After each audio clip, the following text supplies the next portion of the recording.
Special delivery. My dream was to become a button maker. I know it's not everyone's dream, but through sheer determination and hard work, I achieved my dream. I set up my button making company and called it Mook, M-O-O-K.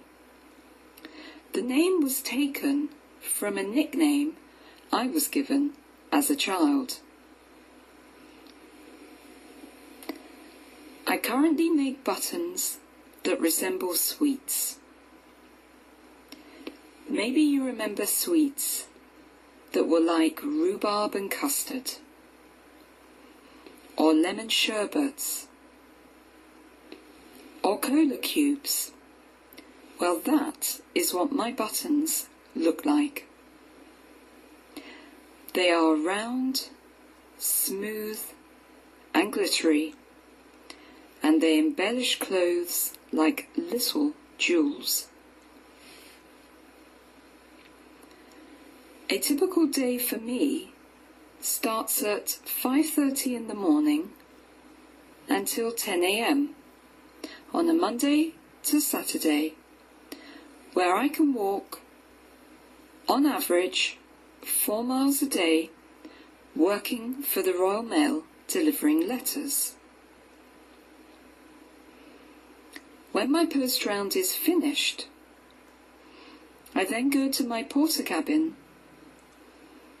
which I share with a friend, and I start making my buttons.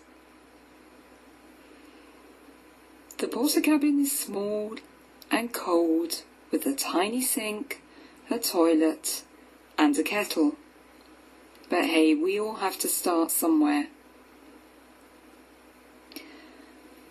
I graduated with a BA in fine art, and it was then that I knew that I wanted to start my own business making buttons. But finding the money to finance it has always been tough. Over the years, I have taken on all sorts of jobs. For example, waitressing, pulling pints, spraying furniture, while simultaneously studying several business courses. When times were tough, it was really hard to hang on to my dream. But I trusted my instincts, knowing that I could be onto a winner in button making. One day, a friend told me about the Prince's Trust and how she had produced a business plan and applied to the trust for a loan. I knew that not everybody who applied would be successful, and I also knew that I had to be 100% determined to succeed. And succeed I finally did. For in August 2000, I was awarded £2,000 from the trust, and with the money, I bought the porter cabin, equipment, and materials. The first opportunity I could take holiday from my Royal Mail job, I spent my wages on train tickets to London for myself and my boyfriend. I had decided to start by visiting some department stores in London and offering them some of my buttons.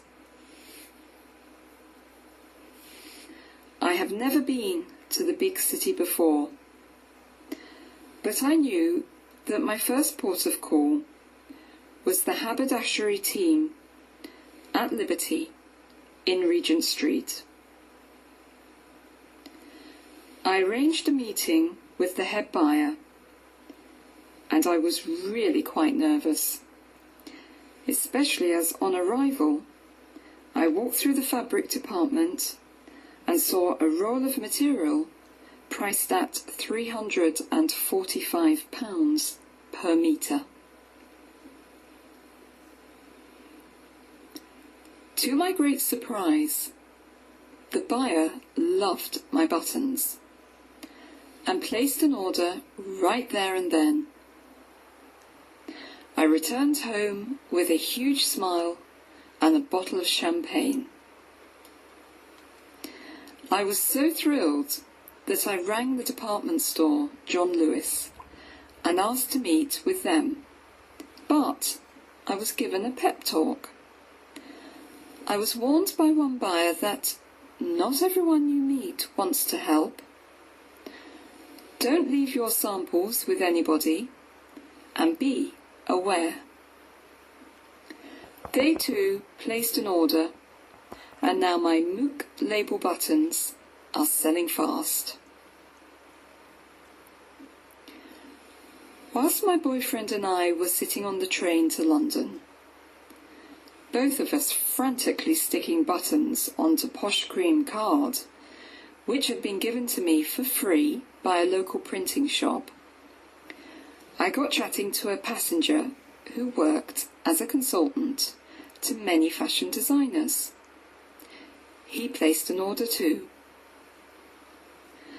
I still do my post round every morning, and then I go to my porter cabin, make buttons, and complete orders in the afternoon, and then I run home to cook supper for my daughter and my boyfriend before falling fast asleep on the sofa.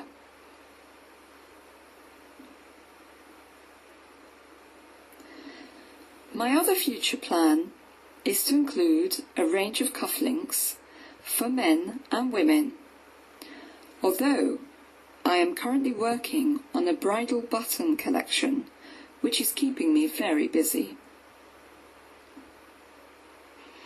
Aside from these two plans, I have plenty of other new ideas for the future, and I am confident that the idea of Mook and its produce are unique and cannot be copied. I do not plan to become rich or famous. I am not materialistic. I just want to make a decent living for myself and my daughter, and I don't see why I can't have that. Do you?